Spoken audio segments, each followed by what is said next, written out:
Okay, well, this is a presentation that ultimately relates to the fraud collection and an aspect of it, and it ties into the France and Colonies group, which was my first serious stamp group that I joined back in, I think, 1972, and I kind of wander around to various places with this talk. Hopefully, you'll find some interesting philately and maybe some interesting stories. We'll see. And the title of it is Remembering Jan Kindler. We're just talking about history. Well, here's a little bit of France and Colonies history.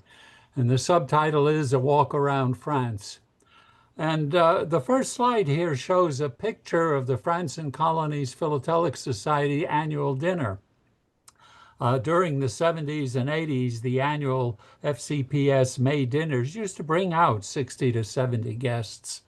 And in our philatelist, there's this particular picture, and it's kind of interesting. The first guy here is El Miro, who turns out to be a Paris dealer and an expert. People from Paris were coming to our annual dinners. That's quite amazing in my book. This is Ira Zweifach, who was president at the time and a long-standing member in my time with the group for about a 20-year period. He never failed to get a speaker for our meetings. I don't know how he did it. This is Charles Bretagne. I never met him. He came over with his family just after World War II, established himself in New York in business, but became one of the most significant French area dealers. And these two people here, this is Mrs. Kindler and Jan Kindler, and I'm going to tell you a little bit about Jan. I won't say anything now. And this fellow here is Georges Baer, who founded the Baer Philatelic firm in Paris in 1920. In 1960, he turned it over to his son, Bernard. In 1990, Bernard turned it over to his son, Pascal. And right now, Pascal is working with his son, the great-great-grandson in the system, getting him ready to take over the business in maybe another 10 years. It's kind of amazing, 4 family members. This firm has been running in Paris for over 100 years. And the last person is Bob Stone, Robert G. Stone, who was a philatelic legend, if there ever was a philatelic legend. Bob wrote over 300 articles for various journals during his time. He authored 7 books. He got the Collectors Club Liechtenstein Award. That's the highest award the Collectors Club gives. And he signed the Distinguished Roll of the Royal Philatelic Society. So Jan is the one I want to focus on, and you'll see where I'm going to end up ever so slowly. Jan Kindler was a specialist in the 10 centime French Sower issue of 1906. This was the everyday workhorse issue of France for decades, probably about 3 decades. Jan collected and studied it in all of its many aspects. And if I really sat down and named those aspects, there's probably got to be at least 2 dozen. He put together a greater than 10 frame. I just don't remember how many frames he had. A 10 frame exhibit on this everyday issue. And he presented it in the late 1970s to our group, the France and Colonies group in New York, in all its glory during one of the regular meetings. And now we fast forward 50 years ahead, and here I am collecting Sower issues as part of my fraud collection. And I'll slowly work my way over to the Sower issues in my collection, but it's going to take me a little bit to get there. Jan was very creative in collecting this area. He was kind of an amazing fellow.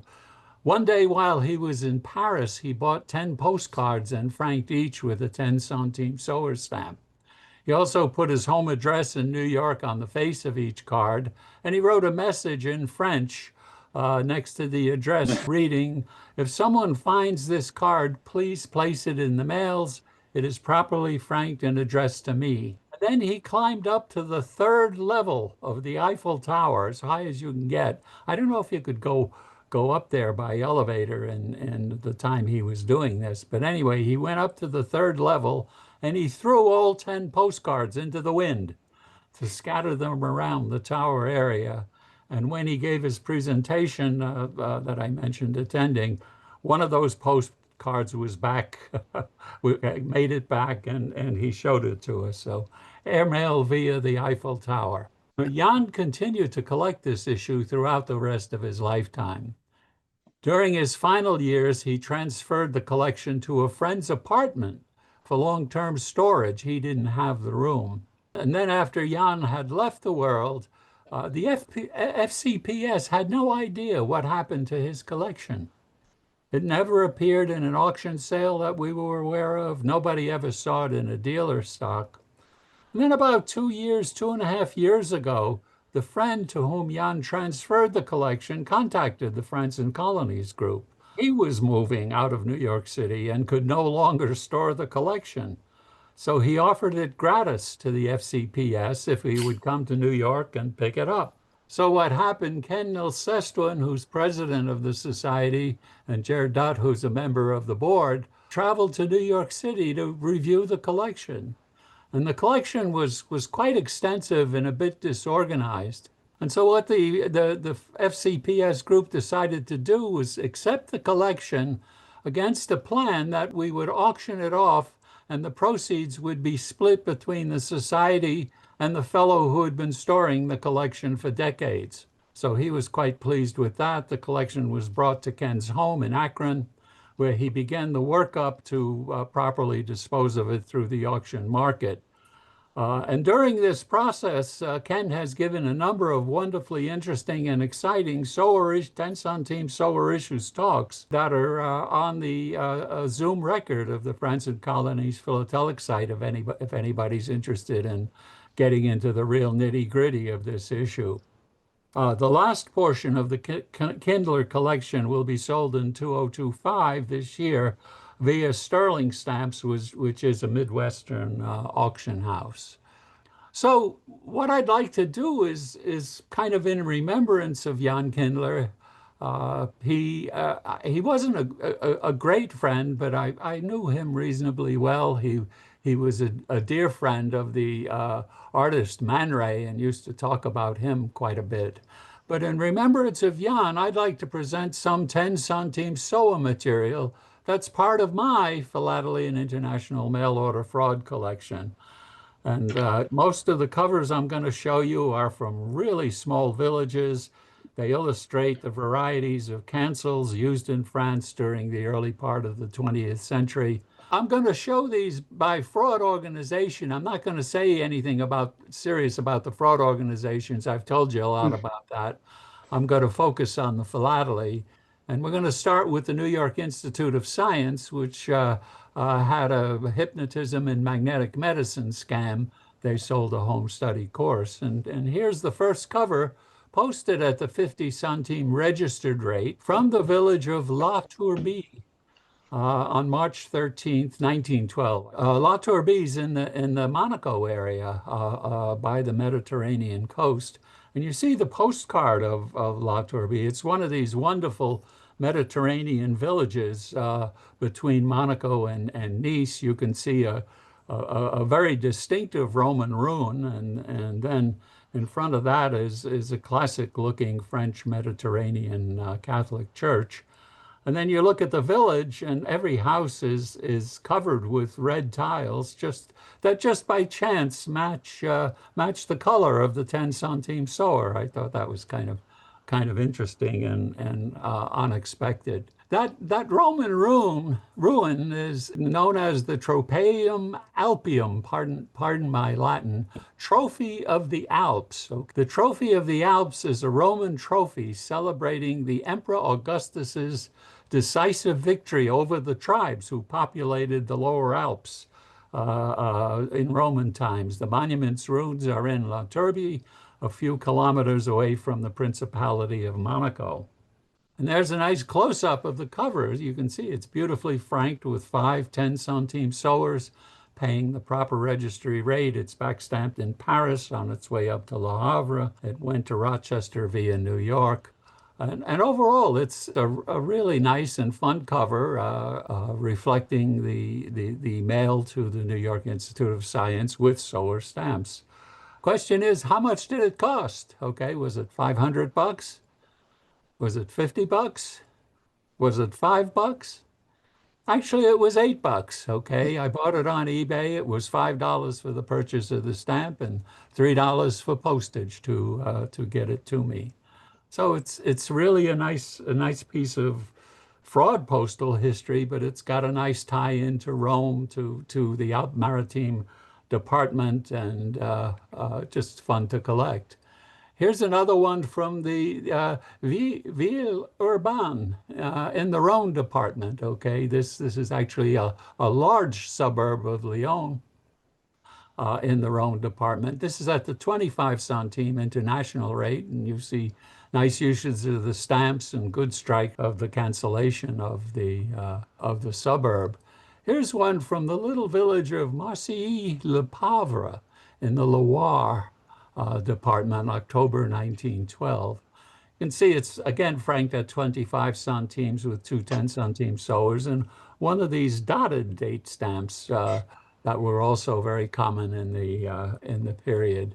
And if you say, what is Marcilly-le-Poivre known for? It's known for its chateau, the Château Saint-Anne. In fact, the Loire Valley, if you ever go to France, is home to loads of chateaus. My wife and I spent 3 days there, and we only saw 9 of the chateaus. This is one that's less of a chateau and more of a fortress up on a hillside above this little village, and you can see it's got the turreted towers. It's got the towers with the slit windows, rather. It's got the wall with the cutouts. This is all, of course, for the archers. The archers would stand up there and they'd shoot at the bad guys who would be trying to come up the hill and storming the chateau. Of course, this all disappeared with the arrival of gunpowder from China, and these castles were no longer that valuable in protecting. So they evolved over to fancy apartments and summer homes for the aristocracy and the royalty. And I'll just show the one at Chambord. That's the Chateau de Chambord. That's unbelievable. I still remember the day my wife and I arrived there. They have a little parking lot, and you walk into the main entrance. I think that's the back entrance I'm showing there. You walk into the main entrance, and they were playing one of the large orchestral pieces of Jean-Baptiste Lully. And Lully is the French equivalent of J.S. Bach. The Loire Valley is also known for producing excellent white, rosé, and red wines. While I was making up the slides here, this ad arrived from one of the provisioners I buy wines from. Normally, Sancerre is the grape that's used from the Rhone Valley, and the Sancerres have become quite expensive. They've got a strong demand, so they've switched over there to make Sauvignon Blancs, and they're apparently having great success. And you can get a pretty good Sauvignon Blanc for $15 in case you're interested. So let's continue on wandering. This is one from the village of Azoray, which is in the Meurthe-et-Moselle department. That's a department that has those two rivers crossing through it. That's where its name comes from. Also from 1912. And again, just a very enjoyable cover with a great strike of the date stamp. And here's a picture of that village, and you can see it's pretty small potatoes. It's a little church. One of these buildings is probably a hall, and there's not much else going on in the town. But you notice this C in the cover. This is a little hand stamp that was used by rural postmen. They couldn't have a post office in every little town and village in France. So the small ones were serviced by rural postmen who would come from a more established office on either on a horse, wagon maybe, or a bicycle. And they would bring out the mail to a number of small villages, and they'd collect the mail that was being put into the system. And they'd put these little hand stamps, the rural postman hand stamp facteur markings, on them to indicate that it came through the rural postal system. And I couldn't help but thinking, who was the most famous famous rural postman in all of France. Anybody know? Anybody ever hear of Jacques Tati? Oh, yes, of Oh, course. oh yes, of In course. the movie, he's a postman in the movies. In the movie, yes, but Yes, he becomes the famous postman, and of course he has all his great comedic shots of things happening to him. You can see just with that bicycle on his shoulder, he's in trouble, and he's in right. trouble at the right, having disassembled it completely. But if you haven't seen Jacques Tati, go to YouTube, type his name in. The big one is the movie Mon Oncle, My Uncle. That's it's still a hilarious movie, and I like to watch it every once a year, maybe twice a year. Here's one from a little village in the Dordogne. Dordogne is central, southern France. Again, one of these dotted date stamps, very nice strikes, just 1 ton centime. You can see the town hall at the left. Not a particularly exciting town hall. It's again one of these small villages. Anybody know what the Dordogne is famous for? Okay, the caves at Lascaux. Okay. That's where they're located. This is some of the first serious art by primitive mankind. This is Okay. 15 to 20,000 years old. And this is what the Dordogne is famous for. But what's also happened over the last 30 years, its local wine, which was pretty rough and common, has actually become a quite good wine with all the modern wine producing techniques brought to bear.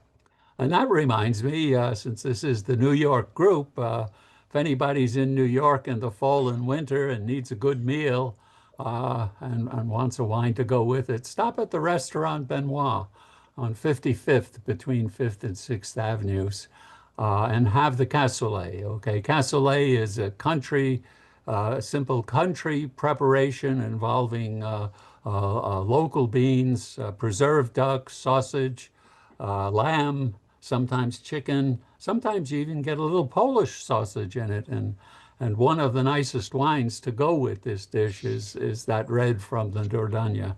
We've had that many times when we've gone to Benoit.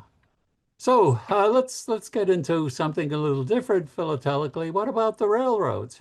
Here's one to the New York Institute of Science posted from the Gare de Cannes. Okay, it's Gare de Cannes in Calvados, and there is the train station in Cannes in Calvados. But it brings to mind. Does anybody know what the Department of Calvados is famous for? It's famous type of alcoholic apple cider like thing that is very popular, Calvados. Very, very good. This is like who's buried in Grant's tomb. Calvados is famous for Calvados. It's actually an apple brandy. It's prepared, brewed, distilled, handled, aged with all of the sophistication that they use for cognac and Armagnac, which is, of course, grape-based.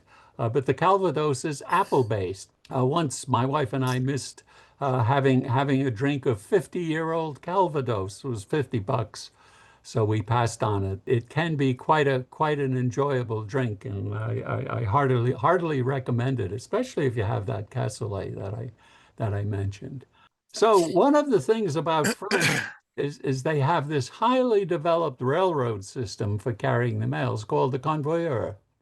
And cancellations for trains on this system are these undulating cancellations with the termini of the railroad, the individual railroads traveling between these post offices.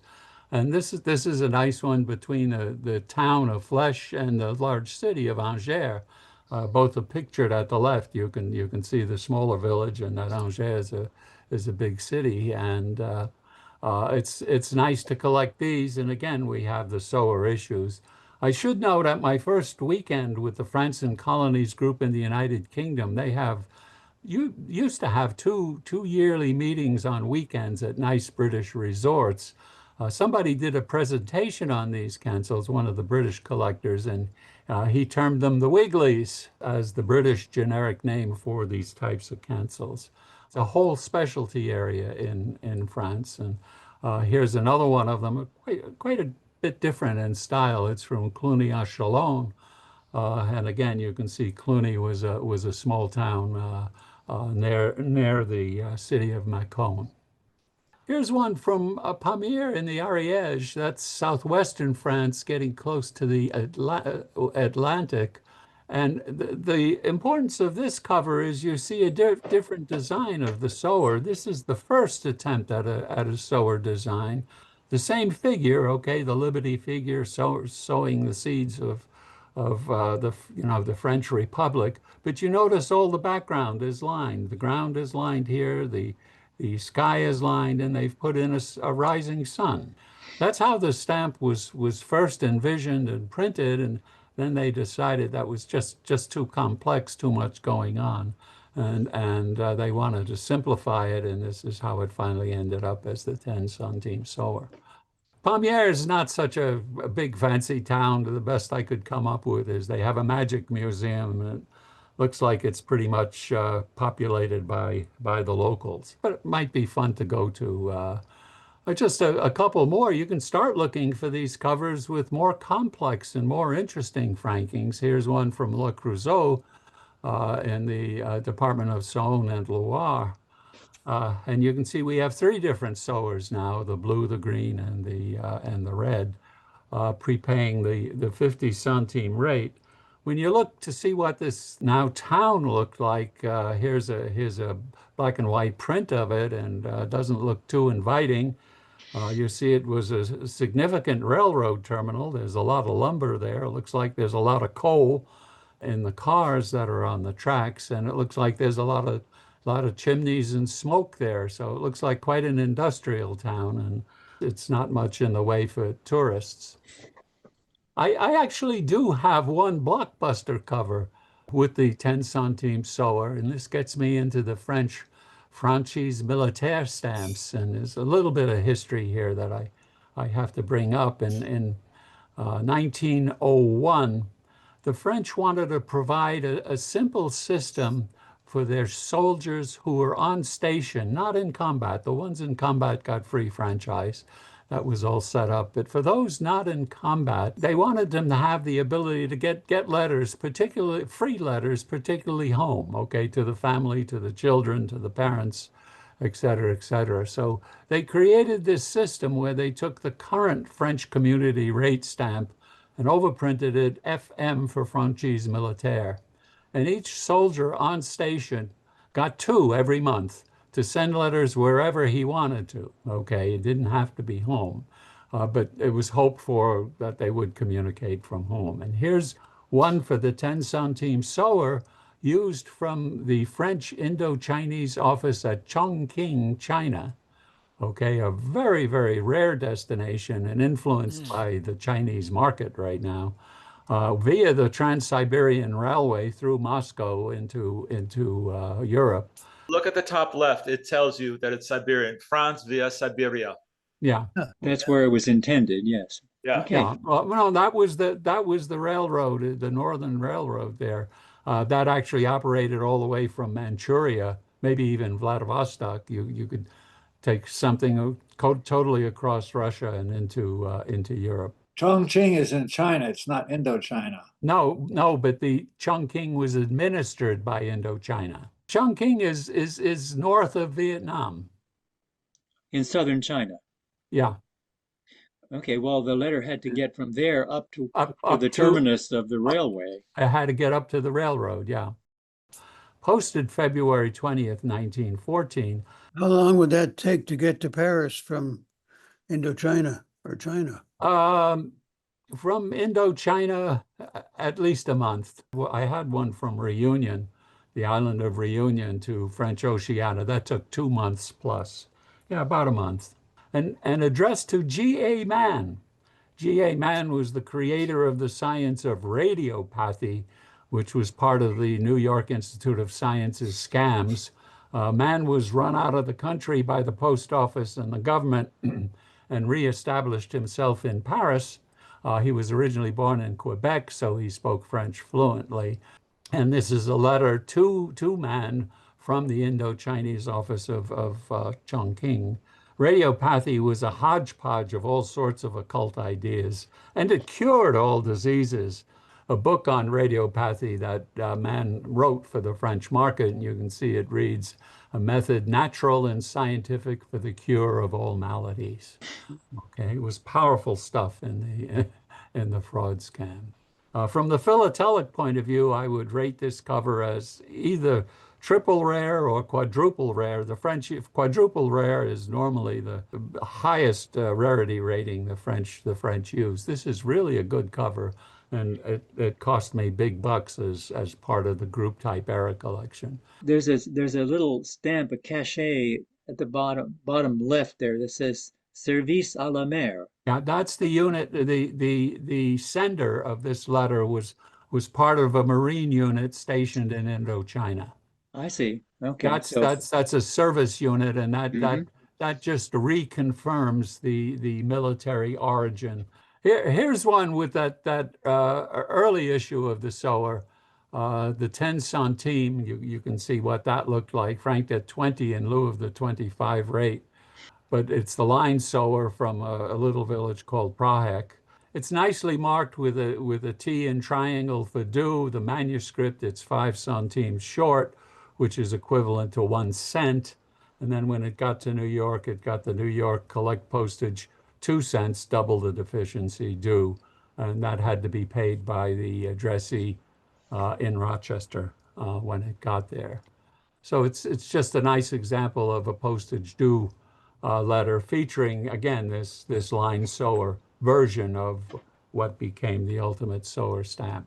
So we have Professor Segno now and his success waves. I've told you a lot about that. I have a few Segno covers with the 10 centime sower on it. Here's one from the little village of Grande Chapelle, 1913. It's the proper 25 centime international rate. And when you bring up a web picture of La Grande Chapelle, there's this church. It's kind of a weird looking church. To me, this looks like some sort of caricature of a face where you have eyes and a nose and 2 buck teeth there. And then you can see the graveyard there, and it's all in pretty bad shape today. But again, it's one of these small villages where these fraud guys were very, very successful. Here's another one from Calvados, again going towards a more unusual combination of sowers, the 10 and the 5 and the 35 in this case. That Annie del Segno was Professor Segno's second wife, who was treasurer of the organization in 1914. Again, this is from the Department of Calvados.